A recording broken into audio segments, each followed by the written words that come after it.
boa noite para todo mundo, boa noite para vocês. Mais uma Boa live noite. muito bacana Isso. nossa aqui. Hoje vamos contar com o nosso querido colega, Matheus Croft. Tá certo, Matheus? Isso, certinho. Médico veterinário, fitoterapeuta, chinês, homeopata, uma bagagem gigantesca que compartilha com a gente, né? Nós somos alunas do Matheus, muito feliz com o curso de fitoterapia, Muito. aprofundando, colocando em prática, né, Fê? A gente só vai discutindo aqui os casos, Com certeza. mas tá incrível, tá incrível. Com certeza. E hoje a nossa live é sobre a relação, né, o binômio mãe e filho. E essa live foi bem polêmica, né, Fê? Perguntando pra gente o que que é isso? O que que é relação? O que que é esse binômio? Uma Conta galera pra perguntando pra gente nos bastidores, né? Muita Fala gente aí, Fê. mesmo. Afinal de contas, o que é isso? Ele vai explicar isso para nós? Então, professor, explique para o pessoal o que é esse tal binômio. Tá bom. Primeiro, obrigado pela oportunidade, mais uma vez, aí a lembrança, o convite, né, para a gente discutir alguns assuntos. Como vocês estavam falando, fico feliz de saber que estão colocando em prática aí também, né, os ensinamentos, não só da medicina chinesa na sua base, como principalmente nessa questão da fitoterapia, que acaba sendo, né, o que vocês mais estão se aperfeiçoando agora, e já estão vendo os resultados aí desde o primeiro dia, né, isso que nos deixa mais contentes também, né? Com certeza. O binômio mãe e filho, na bem da verdade, esse termo binômio, eu vou dizer para vocês que eu peguei emprestado, entre aspas, porque roubar ia ficar feio, né? Então eu peguei emprestado de um gigantesco médico homeopata que eu tive o prazer de ser atendido por ele ainda quando criança e depois ele foi meu professor, né? Nas escolas homeopáticas das quais eu frequentei, que era o Dr. Javier Gamarra.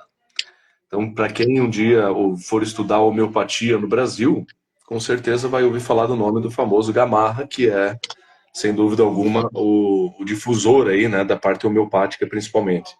Aquele que bateu de frente, aquele que aperfeiçoou muitas coisas. Quando vocês verem nas escalas homeopáticas, aquelas letrinhas assim, CH, né? A gente sabe que tem a ver com a potência do remédio. O LM, o DH, tudo que tem ali tem a ver com o Hahnemann. Mas tem uma escala homeopática chamada SD, de Special Dynamization. Essa escala, quem criou também foi esse médico, homeopata, o Dr. Gamarra, em Curitiba. Então a gente teve, ele era paraguaio, então ele era um entusiasta e um gigantesco estudioso da homeopatia, de verdadeiramente homeopática, né? Aquela escola de base da homeopatia. Então ele vivia disso. Foi, sem dúvida nenhuma, um dos melhores professores que a homeopatia já teve na humanidade. E eu posso sustentar isso porque convivi com ele não só como paciente, como também como aluno, como eu disse, como colega na escola também depois.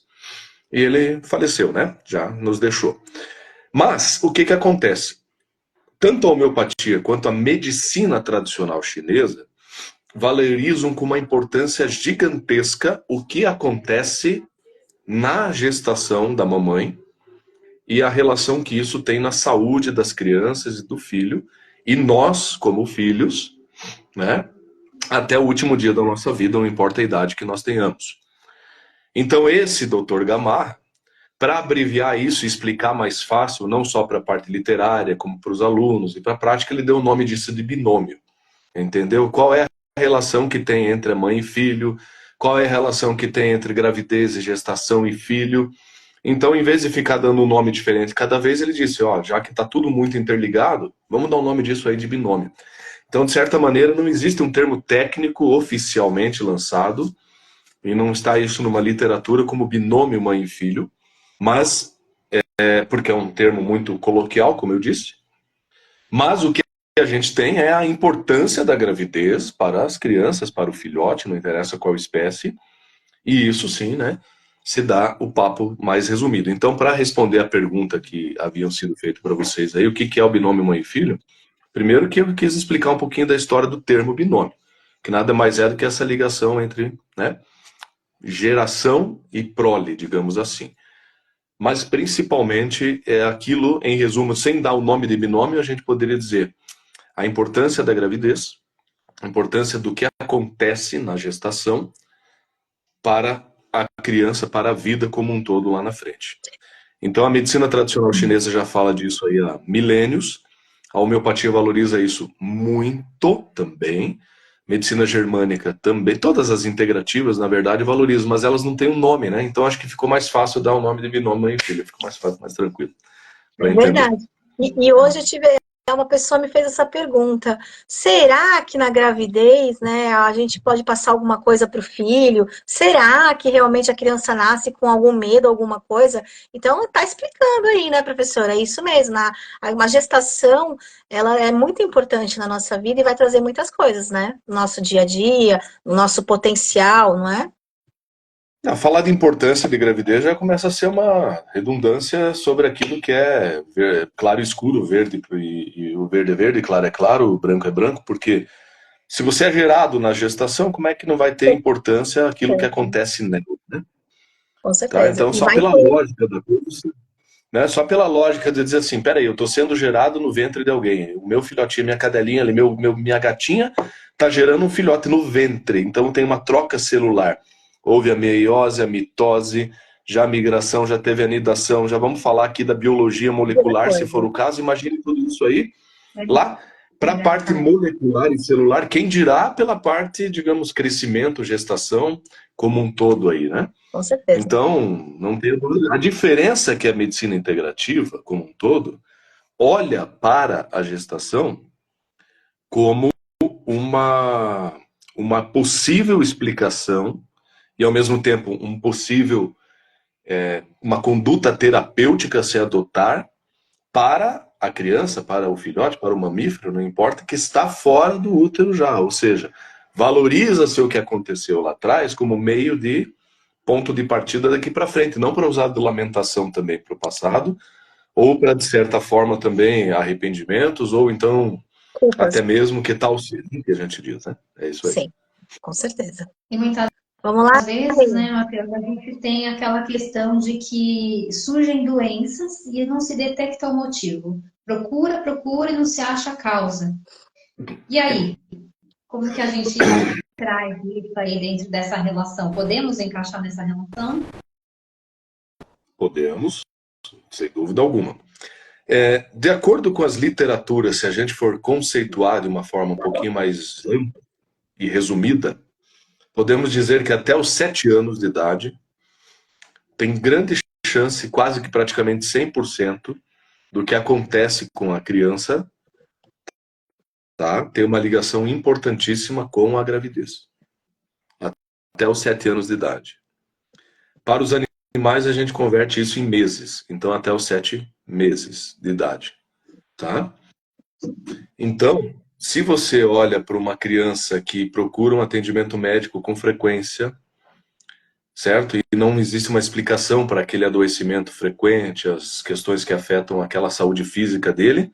E aqui a gente não está falando só de uma questão comportamental.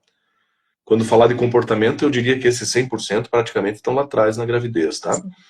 Mas a saúde física também, né? Tendo isso, aí a gente vai lá e conversa com essa mãe e começa a descobrir as razões pelo qual isso sim pode ter uma ligação. Não significa 100%, né, Renata? Isso não é uma regra que tem que ser adotada, porque eu não estou achando uma explicação para a doença de uma criança, de um filhote lá, de um outro animal, tá? Que eu tenho que obrigatoriamente achar que estaria na gravidez. Não é obrigação. Mas normalmente a gente acaba tendo essa coincidência, vamos pôr assim, entre aspas, tá? Que acaba sendo bem presente. O maior exemplo que eu tenho sempre, eu tenho vários assim para citar, né, que a gente coloca em prática. Agora me veio na cabeça assim, agora aquela criança que tem uma amidalite constante, acontecia isso. De cada 15, 20 dias, antibiótico, antibiótico, antibiótico. E aquela amidalite verdadeira mesmo. Aquela que inflama a amígdala a ponto de não conseguir engolir. Febre alta, bacteriana secundária, etc. Aquela amidalite severa. E, depois de cansada aí de muitos médicos e tratamentos, e de antibiótico em cima de antibiótico, resolve procurar o atendimento e aí, numa conversa simples, pergunta-se, como que foi a gravidez? Não, foi tudo bem. Não, tudo ótimo. Planejada? Sim, planejada. Houve alguma coisa fisicamente na tua gravidez? Não, não houve nada.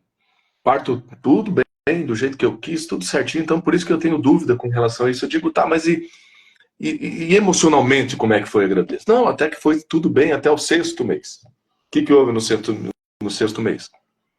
Ah, eu me lembro que no 6º mês, e eu até nem posso afirmar se eu sei se é o 6º ou não, mas eu me lembro mais ou menos por isso, que foi numa época que aconteceu tal coisa junto, daí já associa outro fator, mas eu estava trabalhando e aí comecei a ter bastante dores, porque a barriga começou a aumentar e começou a crescer e tal.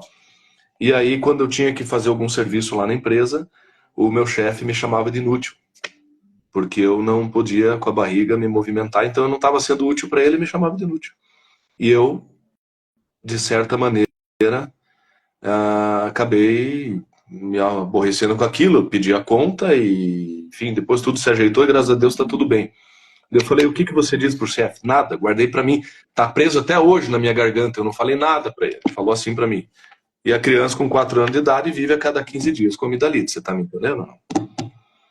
Então, aí o remédio que essa criança tomou foi o remédio que a mãe deveria ter tomado quando, no 6º mês, ela precisou falar as verdades e não disse as verdades para o médico, para o chefe.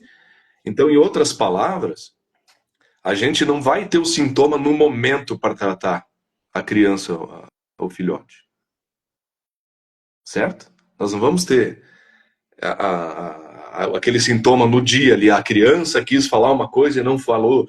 Ela pode não estar com amidalite naquele dia. Mas a mãe lá atrás, vamos imaginar eu medicando ela lá, grávida com 6 meses. O remédio é o mesmo para a criança hoje. Então, o binômio mãe e filho se baseia muito nisso, em entender isso como um princípio terapêutico, então.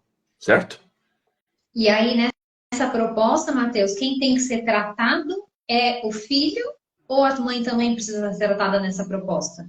Ou já foi? O que já foi, é só o Se filho. ela precisar de um atendimento, um tratamento para ela, que isso ainda, de repente, ainda lhe incomoda, é uma coisa, mas hoje a gente tem que tratar o filho usando o remédio que a mãe tomaria. E geralmente você diz que a maioria das vezes esses problemas gestacionais ele aparece muito mais nas questões emocionais, nas questões comportamentais do que nas físicas, certo?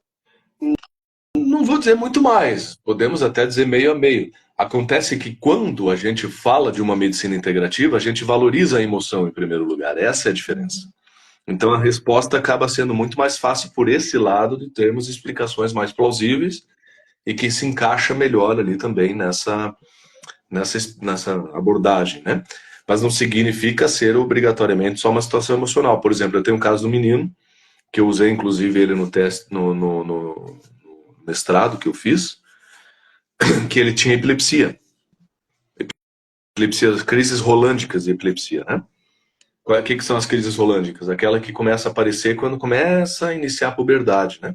Então ela tem uma ligação hormônio dependente, mas você vai varrer o cérebro, vai fazer tomografia, vai fazer ressonância, encefalograma vai achar nada, e a criança começa a ter crises convulsivas, e o diagnóstico é epilepsia idiopática, né? Ou crises rolândicas, e o pediatra vai seguir acompanhando, o neurologista vai seguir acompanhando, com a esperança um dia de tirar o fenobarbital ou outro remédio qualquer, e fica sempre aquela insegurança de tirar, porque vai que tira e começa a ter crise. Então é fadado, às vezes, a ser um paciente para caminhar, tomando remédio o resto da vida sem necessidade. Muitas vezes porque a gente sabe que só o tempo já chegaria lá, mas dado a questão do tempo ser incerto, né? Os médicos prescrevem, seguramente, dentro da medicina, corretíssimos, o fenobarbital por mais tempo. Mas quando a mãe, o pai, a família tem uma visão mais holística, acaba procurando aos profissionais integrativos, a medicina integrativa como um todo, né? E esse menino, na conversa com a mãe, foi fácil de resolver. O que aconteceu com ela num determinado momento da gravidez? Uma pielonefrite ascendente.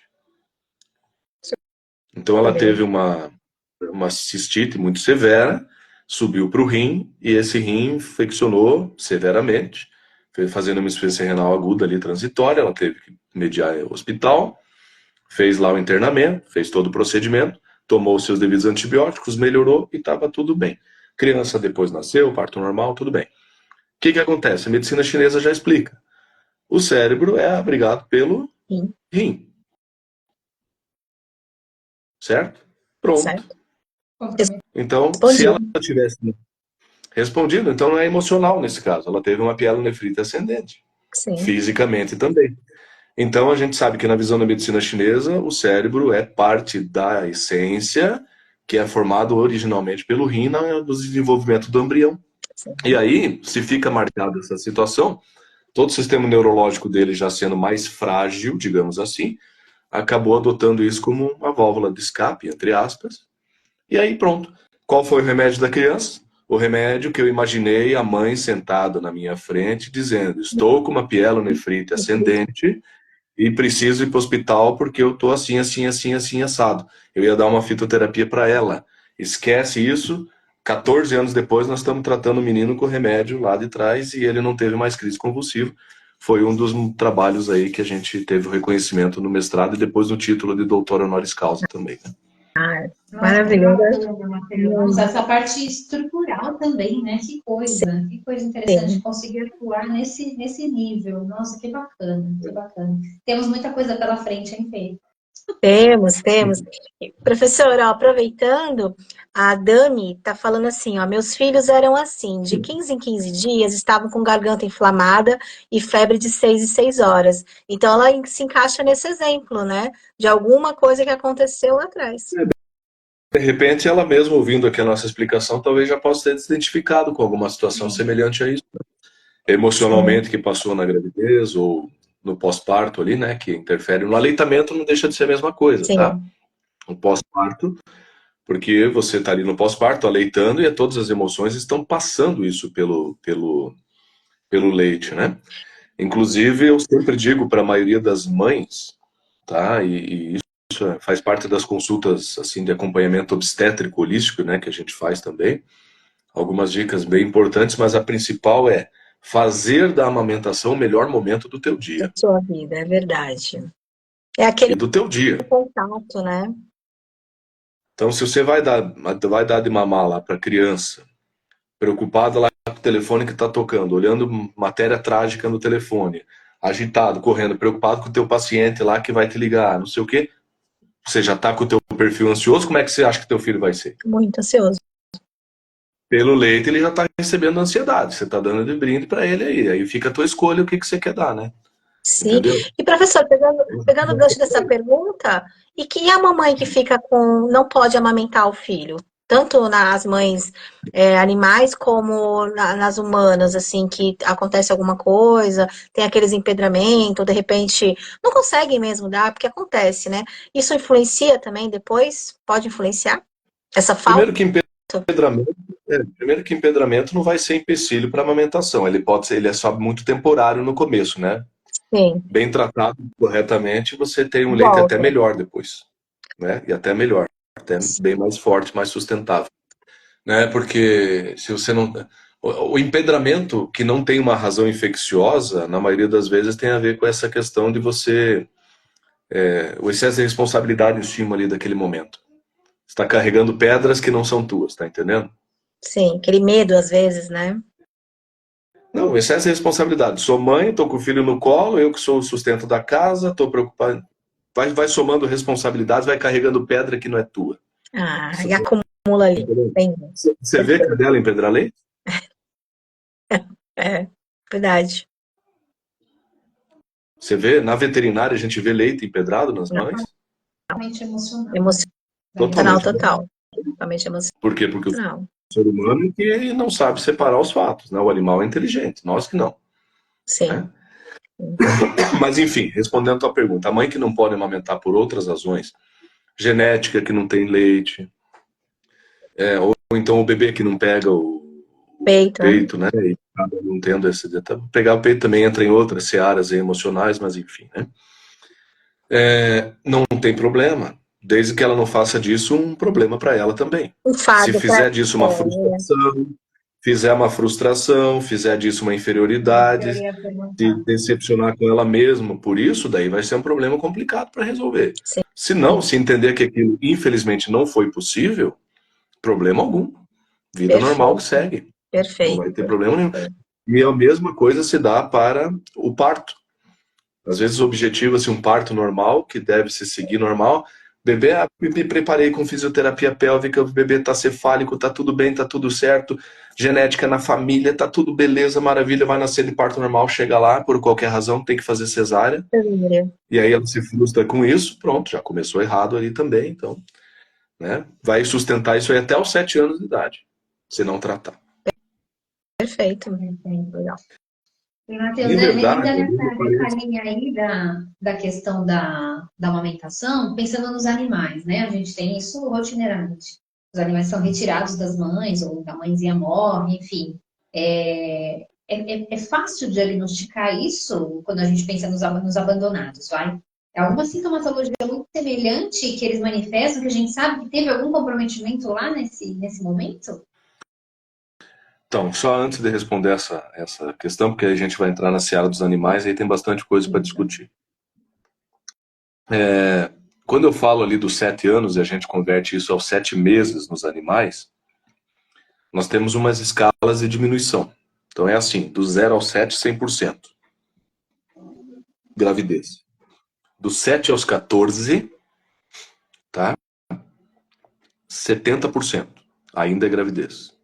Dos 14 aos 21, 50%.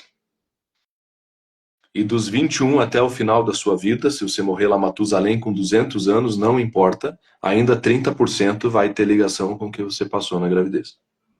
E convertendo isso para os animais em meses, do 0 aos 7 meses, dos 7 aos 14 meses, dos 14 aos 21 e dos 21 meses para frente. Sim. Tá? Então, a gestação ela se torna importantíssima para o resto da nossa vida.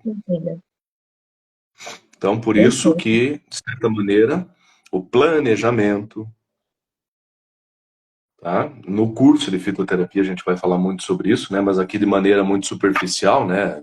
De certa forma a gente sempre dá dica aí para quem está ouvindo, o leigo, o pessoal que é o curioso, e até o paciente que está aí, que o planejamento, as gestações assim de honra, que a gente chama, que são aquelas gestações, você mãe a qualquer custo, ó a palavra, a qualquer custo. O custo vem. O custo vem, né? Então a gente tem certas coisas assim que tem que ser sempre muito bem, não só relevadas, como planejadas ao decidir a gestação. E aí que abro o parênteses para responder a pergunta da Renata com relação à parte da veterinária. Porque a veterinária, o planejamento, antes e acima de tudo, vem do instinto, vem do cio, vem do estro. E não é à toa que os animais fazem fases estrais diferentes de vocês, mulheres. Né? Não sei se vocês sabem ou não, mas vocês aí são regidas por 4 hormônios. Estrogênio, FSH, LH e progesterona, os principais hormônios reprodutivos. Depois vem a ocitocina, prolactina e uma série de outros tantos. Mas o que determina um ciclo menstrual e gestação ou não são esses 4, né? Então, quando um sobe, outro baixa, outro está médio, então eu tenho tal. E tudo na natureza é ímpar e perfeitamente ligado ao 7. Então, eu tenho 7 dias para cada hormônio, 7 vezes 4, 28, por isso um ciclo de 28 dias. Certo? Já as fêmeas acabam tendo, né, de animais, digamos assim, acabam tendo cios diferentes, por exemplo. A porca é diferente da cadela, e assim vai. Por isso que tem as fases que são estro, metaestro, proestro, anestro, e aquela coisa toda. O que acontece? A fêmea só vai permitir a cópula quando ela estiver na transição do meta para o estro, e obrigatoriamente, acabou. E quando estiver oficialmente no cio. Então, o planejamento já é embutido na essência da natureza da fêmea. Então, por isso que boa parte das gestações caninas, enfim, animais, vamos chamar assim, dá muito certo. Né?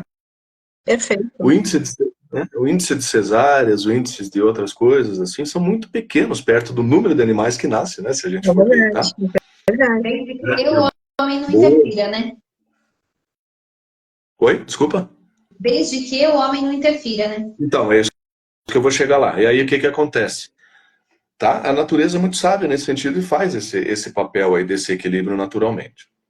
Porém, quando a gente humaniza e domestica, principalmente excessivamente o homem, que aí vai fazer uma fertilização induzida, uma indução de ovulação, uma cópula ausente, ou seja, vou fazer uma inseminação artificial por indução, não respeitando o desejo dessa mãezinha lá também, aí já começa a ter problema. Basta você ver, quer ver o que eu vou falar? Olha os veterinários aí. Se eu tiver errado, eu desligo a live agora, que vocês nem vou dar tchau. As principais raças que obrigatoriamente caminham para o centro cirúrgico fazendo cesáreas, porque não nasce sozinha, tá? Vou dar duas aqui, Pug e Bulldog francês. Tá? Você vai colocar questão barcocefálica negativa. Por quê? Porque a maioria desses animais não faz cópula, os criadores fazem ou indução ou fazem inseminação. Verdade. Então já começa lá na cesárea e são os animais que nascem o quê?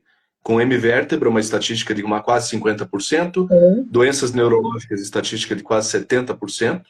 Tá? Isso é trabalho. Então, só aí eu já estou respondendo, quem sabe, também outras 500 perguntas que poderiam vir, entendeu? Então, de certa forma, valoriza isso, né? Se a gente respeita a natureza e o planejamento, tem tudo para dar sempre muito certo, quando for para ser.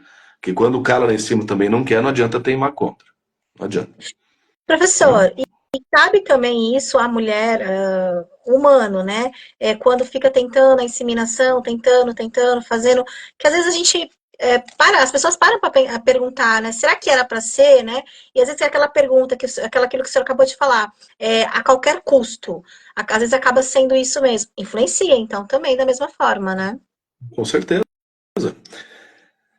Entender o recado da natureza é fundamental, sabe? Sim. Entender os recados. A gente não pode pecar de não fazer o que está ao alcance, mas entender os recados, sem dúvida nenhuma, é muito importante. Então, mas assim, o problema maior das mulheres que têm muita dificuldade em engravidar está porque coloca isso como uma prioridade acima de outras e todas e quaisquer coisas, esquecendo do lógico e do básico. E aí, naturalmente, o que vai acontecer? Quando ela consegue, você pode ver que é quando ela desencana. É isso mesmo.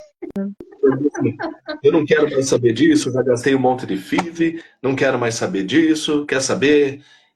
Agora não estou nem afim mais, e agora não quero mais nada, desliga da cena, dá 2, 3 meses depois ela aparece. É isso mesmo. Acontece.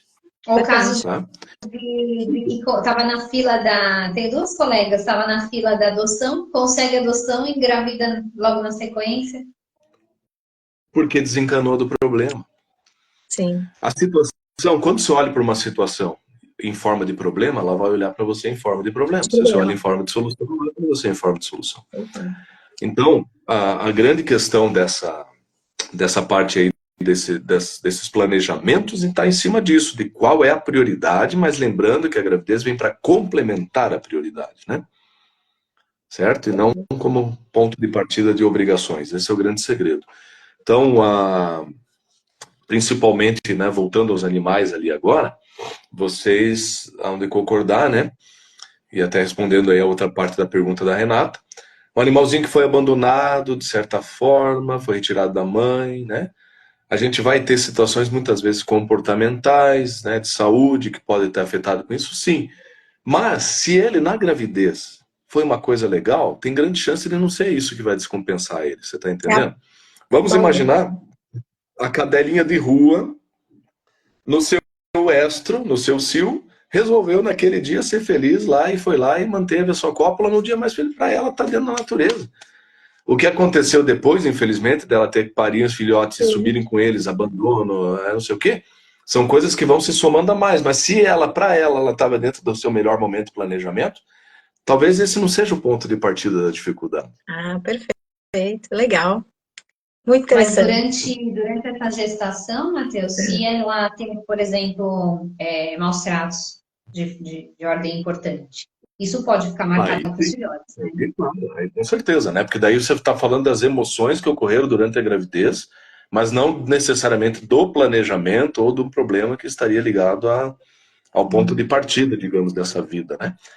Mas sem dúvida, maus tratos, abandono, outras situações todas, né? Tem grande chance, sim, de ter ligação, sem dúvida. E é o que a gente pega, né? Para quem trabalha já com a medicina integrativa, holística, na veterinária, vai ver que boa parte dos animais que procuram esses atendimentos com doenças crônicas, normalmente tem histórico de ter sido abandonado, adotado, não sei o que e tal, Então, se acontecer isso com o filhote, tem grande chance de ter acontecido com a mãe também, né? Durante a gravidez, quem sabe, né? Porque, né? E se você conseguir valorizar isso, é muito bacana, muito importante. Mas aquele tutor, né, que nos traz um animal que ele mesmo criou, que ele mesmo tem informações, e você conseguir perguntar e dizer assim, olha, você sabe como é que foi a prenhez da tua cadelinha? Ah, sim, eu lembro. Pô, isso vai ajudar um monte, vocês vão sair lá na frente. Muito legal no tratamento dos filhotes ou do animal na vida adulta já, porque como eu falei, a gente carrega para o resto da vida, com o sucesso do tratamento aí, usando também uma informação a mais da gravidez, com certeza. Perfeito, respondido. Em relação, agora, né, aprofundando um pouco mais aí essas relações, essa transposição nem sempre, aliás, nunca adequada. Quando a gente coloca o animal como filho, em que a gente não conseguiu ter o filho, e se coloca quando não conseguiu ter o filho, ou quando os filhos saem de casa, e aí coloca o animal como um filho. E aí, como que acontece essa relação? Para quem? Ela se transpõe para o animal. Acontece que vocês estão vendo hoje em dia aí. Qualquer coisa que muda no ambiente, o animal está doente junto. Qualquer situação que acontece de diferente aí na rotina da família, do ambiente, normalmente vai ter agravações do quadro de uma doença crônica do paciente. Doenças que talvez não seriam presentes acabam se tornando muito frequentes, sobretudo as doenças gastrointestinais, cutâneas, né, dermatológicas e encefálicas, né, que são esses os órgãos ligados intimamente ao desenvolvimento, lá na formação do feto, né. Então, colocar o animal como filho é fazer com que ele seja parte do ambiente, e uma vez que ele é parte do ambiente, ele está susceptível a curar aquele ambiente junto com ele, né. Sim, ele se adapta àquela frequência, né. E o que eu vejo muito, tá, é as mulheres também que nos procuram com alguma dificuldade para engravidar e que já tem um cachorro como filho. E às vezes no instinto dela, ela quer ter só um filho. Então, teoricamente, ela já tem um, né? Já. Como é que ela vai ter outro? Sim. Né? E às vezes dá um nó na cabeça, né? Eu aqui, muitas vezes, quando eu entro um pouquinho nessa seara aí, tá? Porque eu sou veterinário de paixão, né? Eu comecei estudando medicina humana e depois eu fui para veterinário porque eu amo a medicina veterinária. Não é à toa que eu fiz isso. Mas eu, quando entro um pouquinho nessa seara aí, tá? Às vezes até me torno um pouquinho invasivo. Nas aulas aí, quem já teve aula comigo, às vezes a gente fala até umas besteiras lá, umas palavrão, né? Se precisar, né? Para falar as verdades, mas tem hora que a gente tem que ser mais radical. Mas assim, a humanização dos animais é a pior bobagem que a gente pode fazer, prestando atenção dentro de uma visão médica, clínica, holística e principalmente, digamos assim, do bom senso. Sim. Que faz mais mal para eles do que para nós, na verdade, né? Tá? Sim. É por isso que a gente vê cada dia mais muitos outros problemas e doenças que nós não tínhamos na medicina veterinária, de zoonoses, tanto as antropozoonoses quanto as zoontroponoses, né? Que são as doenças de vão e vem aí, tá? Doenças vetoriais de muitas gravidades, porque, de certa maneira, a gente está fazendo isso esquecendo. Então, a dica máxima que eu dou para o tutor e para os veterinários que estão começando aí agora também, é dizer assim, ó, olhe para a natureza e imagine como esse animal seria na natureza. Então, imagine, fecha o olho, imagine o teu cachorro solto na natureza. O que ele ia fazer? Ele ia ter fogão? Ele ia ter gás da Liquigás, da Ultragás para cozinhar? Roupa. Não. Então, como é que ele ia comer? Caçando, buscando seus desafios na vida, não recebendo tudo pronto, indo buscar atrás, comida crua, saudável, não nada cozido.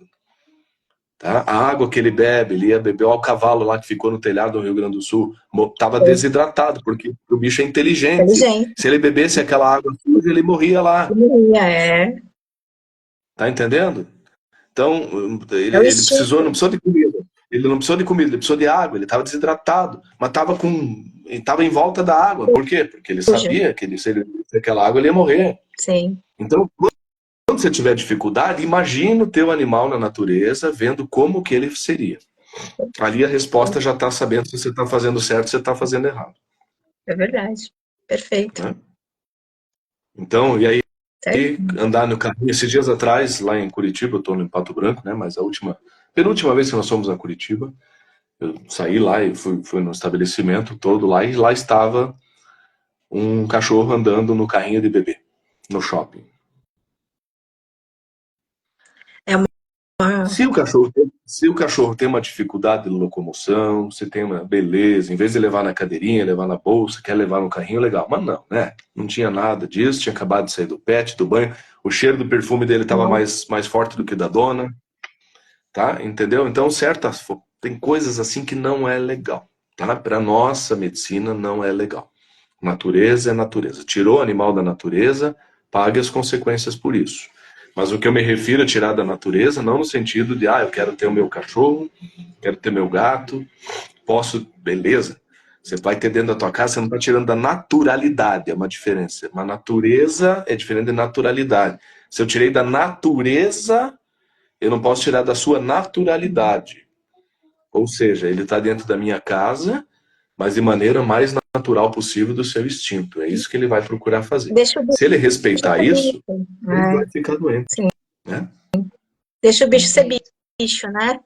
É isso aí. Deixa o bicho ser bicho e deixa as pessoas serem pessoas, né? Tratem-as como pessoas, né? Como não também de uma forma errônea, como a gente está vendo também acontecer também, né? Diga, Rê. Muitas pessoas colocam como falta de amor, né? Eu deixo muito claro isso, é o que você acabou de falar, né, mas você foi para veterinário porque você ama.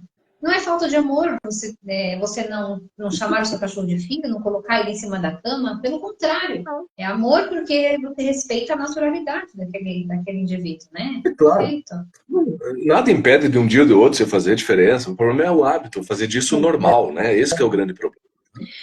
Fazer disso o normal. É isso e respeitar aí, né? que ele tem uma mãe, né? Ele tem uma mãe que gerou ele também, né? O que a gente está conversando aqui. Aí você faz fora do respeito, né?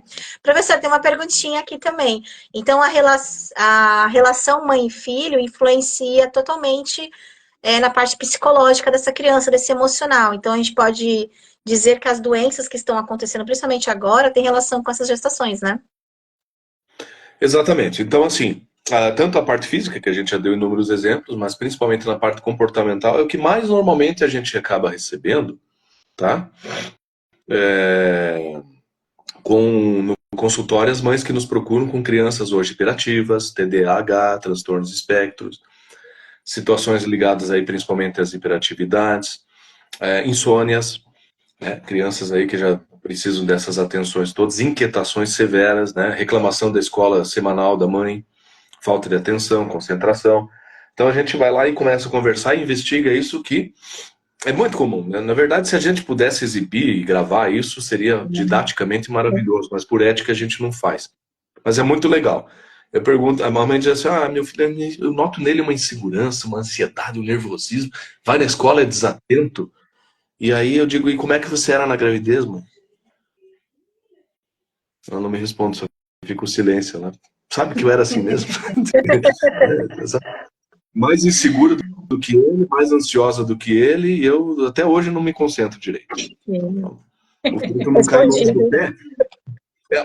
O fruto não cai longe do pé, mas aqui não está caindo longe do pé no sentido genético. Tem sentido genético também por trás? Claro que sim. Mas aí nesse caso não valeria a pena. Daí a gente trata melhor isso, né? E resolve muito facilmente. Então aqui mesmo. A gente se identifica na situação. Oi? O bom é que a gente se identifica nas situações. Faz parte. Na verdade, o mundo hoje é um mundo ansioso, né? Assim, primeiro que a palavra ansiedade, ela não é uma palavra que define um sentimento, uma emoção. Inclusive, no meu Instagram, e depois quem quiser acompanhar, tem algumas lives salvas aí, que tem lives que eu falo especificamente sobre ansiedade. Fico 1 hora falando só de ansiedade. Porque, na verdade, a ansiedade, ela é uma combinação de fatos. É como se fosse um bolo. Para fazer um bolo, você tem os ingredientes. Então, a ansiedade é o bolo pronto. Se você não der os ingredientes, você não tem o bolo. Então, você tem que tratar suprimindo os ingredientes. Ou seja, as formações de base dessa manifestação ansiosa que você terá. Mas acontece que o mundo hoje ele vive numa velocidade um pouco mais intensa, porque nós, por questões de hábito e doutrinas e costumes, digamos assim, entre aspas, estamos procurando fazer várias coisas ao mesmo tempo. Sim. Né? Sem foco. E em razão disso você cria uma aceleração e quando vê você faz coisas muito rápidas, sem prestar muita atenção no que você está fazendo, e aí quando vê, vira essas bolas de neve aí que a gente tem enfrentado. Tá? E eu posso dizer com propriedade, inclusive tem estudos falando sobre isso, que existe um divisor de águas no número de remédios, né, para controle de ansiedade e de, enfim, moduladores de humor, né? Antes e depois do WhatsApp. Verdade. Das redes em total, né? Com certeza. Legal isso. Não tanto rede. O WhatsApp por si só. WhatsApp. Muita informação. Especificamente, tá? Por quê? Porque você faz o WhatsApp uma obrigação de responder na mesma velocidade, se dá a velocidade daquilo, você joga a responsabilidade. Se é 11 horas da noite, você está acordado, mas você não sabe se a outra pessoa já está ou não está e que hora que é para fazer. Você manda mensagem, eu não quero nem saber. Entendeu? Aí você manda, vou mandar para ele ver no dia seguinte. Pronto, você já deixou ansiosa a coisa, porque se é pro dia seguinte, é no dia seguinte que você vai fazer, não é hoje. É verdade. Tá? Verdade. Então, perfeito. Então, coisas profissionais têm que ser tratadas em horário comercial. Como é que era antigamente? Você tinha que ter um telefone base lá, telefone fixo, não tinha BINA, não tinha identificador de chamada. Se a pessoa não te atendia, você tinha que se esgoelar até que alguém te atendia, porque ela não ia te retornar, porque ela não sabia quem que ele estava ligando. Entendeu? E dava tudo certo. Né? Então, e aí voltando na questão, se a gente já tem uma criança, uma gravidez nesse grau de agitação, como é que você espera que venha vindo essa criança depois? Igualzinho a mãe, ou até mais. Professor, tem uma perguntinha aqui da Natália. Ela está perguntando assim que na gestação dela, ela sofreu um susto muito grande com uma briga de animais, 2 cachorros. E hoje, a menina dela, com 9 anos, tem muito medo mesmo. Então ela está falando assim que se isso pode ter passado para a menina. Tem essa relação. A menina não teve, pelo que eu entendi. Mas ela, em si, sofreu esse susto da gestação dela. Sim, não deixa de ser. Porque o susto é uma manifestação, né? O sentimento que estava por trás do susto é que nos interessa. Se a mãe sentiu medo naquela situação... Passou o medo para a menina, com certeza. Porque você leva um susto. Tá, mas peraí, o que é o susto? Susto é uma coisa que já aconteceu, já me assustei. Sim. O que me levou a assustar? O medo, uma insegurança, uma agressão, alguma coisa? Uma raiva? Aí esse sentimento, se foi algo parecido com isso que se sente, tem grande chance de ter uma ligação, sem dúvida. E a melhor resposta poderia ser feita, a melhor pergunta em contra-resposta é fazer o seguinte: essa menina hoje tem 9 anos, certo? É só ver se até os 7 esse medo era ainda mais intenso, e agora dos 7 aos 9 começa a diminuir. Então isso prova aquilo que eu falei, que até os 100%, até os 7 anos, 100%. Depois ele vai gradualmente diminuindo, mas ainda pode restar 30% se não tratar. Certo, perfeito. Legal, respondido então, Nath. Tem mais alguma, então... né, Rê?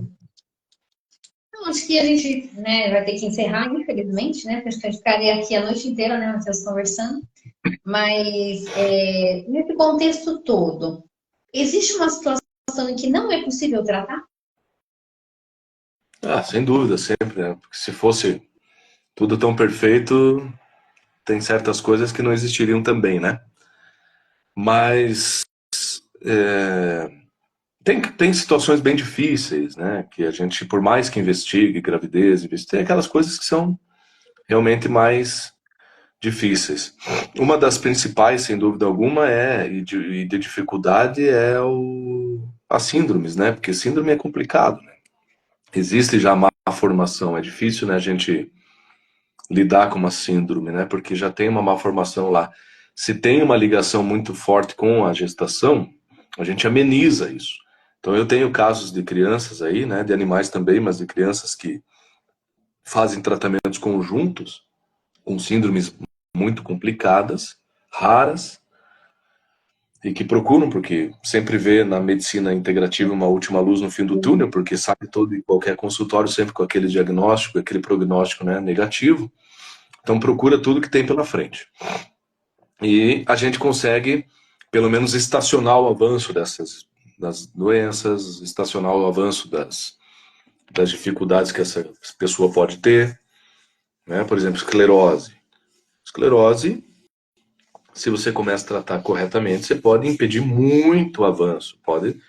Tem pessoas aí que tratam na China, lá na Espanha, onde eu fiz o mestrado, tem gente lá nos ambulatórios há 30 anos sendo acompanhados e vida normal com esclerose, por exemplo. Por quê? Porque está estacionada. Não vai curar, mas está estacionada.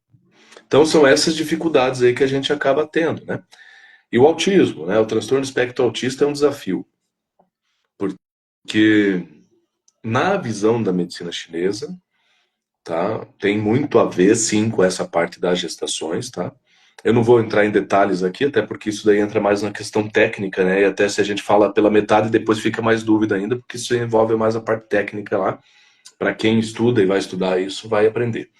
Mas o autista, sim, tem muita ligação com a gravidez, fatores alimentares, saúde da mãe intestinal, principalmente da mãe na gravidez, é muito importante, tá?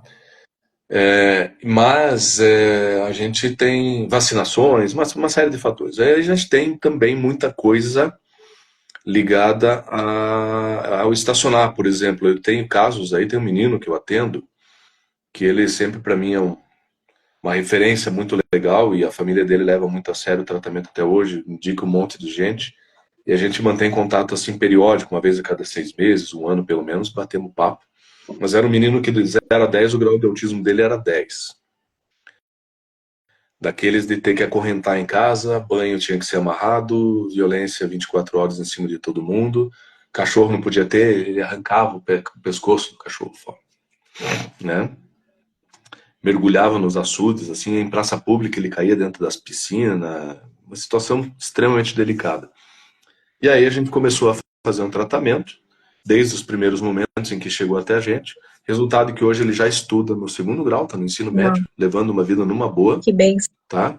Participa desses clubes, assim, tipo Rotary, essas coisas aí, é tudo, sabe? Uma vida praticamente normal, mas limitado ao autismo dele em certas circunstâncias que chegou dentro do normal. Mas de um grau de 10, ele veio para um grau 1, 2, digamos assim. Perfeito. Então isso seria praticamente já uma cura perto de uma dificuldade tida como incurável, né? Sim. Tá? E que não era responsiva a nenhum remédio químico. Pior, quando eu tomava fazia efeito paradoxal no caso dele, né? Tá? E assim como tem outros aí que a gente tem atendido, que graças a Deus tem uma evolução muito legal. Atendi essa semana, um mesmo agora também que eu tenho acompanhado a cada 6 meses. Tá sendo maravilhoso a evolução dele. A ideia do médico já é começar a tirar medicamento, dada a evolução que ele está tendo. Isso tudo a gente investigou desde o passado, os problemas ali que a mãe teve no parto também, outras coisas. Então, não adianta, é binômio mãe e filho, ponto final. A diferença está de que, respondendo a Natália, a Renata, perdão, desculpa, a gente não se ganha tudo, na vida é assim e não vai ser diferente. Porque quem diz que resolve tudo é vendedor de milagre, isso aí não existe. Essa profissão não está catalogada no CBO. Eu não conheço. Alguns mistérios ainda vão existir. Até porque temos também a questão do quanto quer ser tratado, né? A gente também depende do outro, né? Além de tudo. Por mais que se queira, você depende do outro sempre, né? Até para tomar o remédio, né? Você depende do outro querer.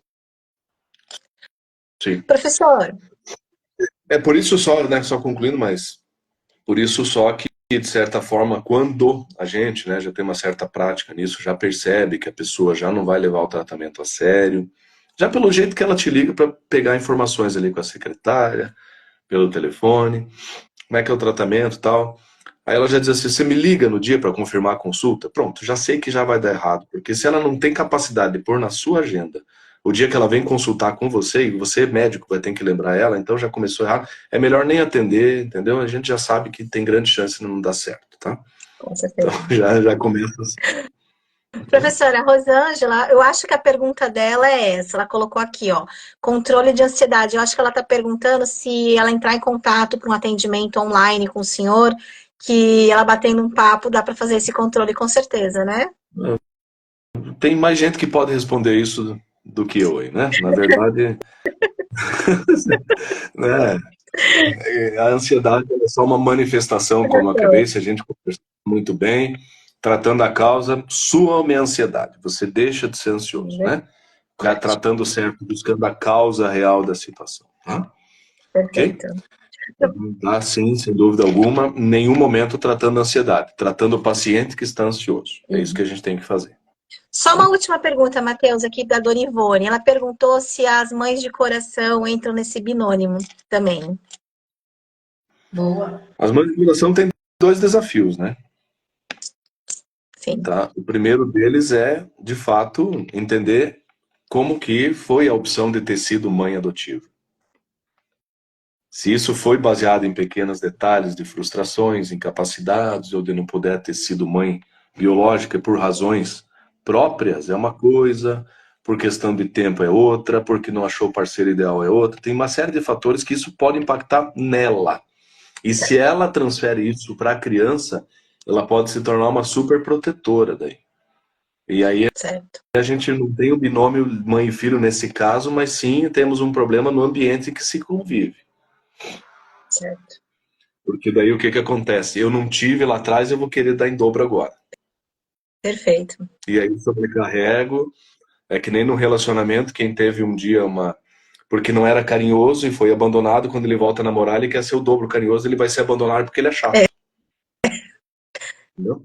Sim, Né? sim. Então, esses extremos aí. Então, é mais nesse sentido, é preciso um autocuidado. E o segundo e maior desafio, que aí eu vejo, e isso a gente atende bastante também, é a criança que nos chega até a criança adotiva, que daí a gente não tem informações de como foi essa gravidez. E a partir do princípio de que boa parte das crianças que vão para adoção, principalmente por famílias assim que estão em filas de adoção, são normalmente crianças que vieram de gestações não planejadas, de mães, né, que muitas vezes tinham problemas aí com álcool, drogas, toxicomania, promiscuidades, né, e também, naturalmente, o próprio abandono do filho.